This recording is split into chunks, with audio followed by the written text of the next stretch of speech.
అనంతపురం జిల్లా రాప్తాడు నియోజకవర్గ వైసీపీలో వర్గపోరు ముదిరింది.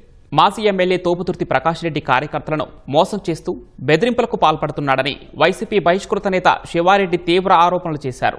తోపుదుర్తి ప్రకాష్ రెడ్డి ఒక్క కార్యకర్తకు న్యాయం చేయలేదన్నారు. ఎంపీటీసీ, జెడ్పీటీసీ ఎన్నికల్లో కార్యకర్తల నుంచి పెద్ద ఎత్తున డబ్బులు వసూలు చేశారన్నారు. కార్యకర్తల నుంచి అప్పుగా తీసుకున్న డబ్బులు తిరిగివ్వమంటే బెదిరింపులకు పాల్పడుతున్నారని ఆరోపించారు. పార్టీ కోసం కష్టపడి పనిచేసిన నాయకులను బెదిరించి పార్టీ నుంచి సస్పెండ్ చేయడం ఏమిటి అని ప్రశ్నించారు.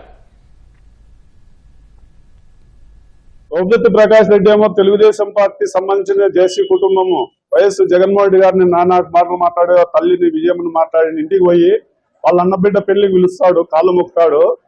మేమైతే పార్టీని వదిలిపెట్టాం, పార్టీ అంటే ఉంటాం మేము. తోపుదుర్తి ప్రకాష్ రెడ్డి అంటే కార్యకర్తలను మోసం చేసే కుటుంబం అనేది మొత్తం జిల్లాకు తెలుసు, నియోజకవర్గమే కాదు. కార్యకర్తలు ఎవరిని అడిగినా చెప్తారు.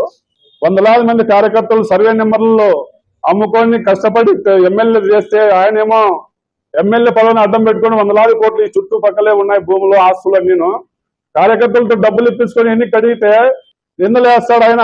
ఏమయ్యా తెలుగుదేశం వాళ్ళతో టైప్ లో ఉన్నారంటారు డబ్బులు అడిగితే ఎనికి. ఎక్కడైనా ఈ రాజకీయ నాయకుల లక్ష్యాలు ఎక్కడ ఉన్నాయి? రాష్ట్రంగా దేశంలో ఎవరి దగ్గర ఉన్నాయా? కార్యకర్తలు జగన్మోహన్ రెడ్డిని అభిమానించే వాళ్ళందరూ రోడ్డు వేసారి పోతే వందలాది మంది కార్యకర్తలను ఆ పేర్లు కానీ త్వరలో చెప్తాం. నువ్వేదో నువ్వేం చేసినావో చెప్పు.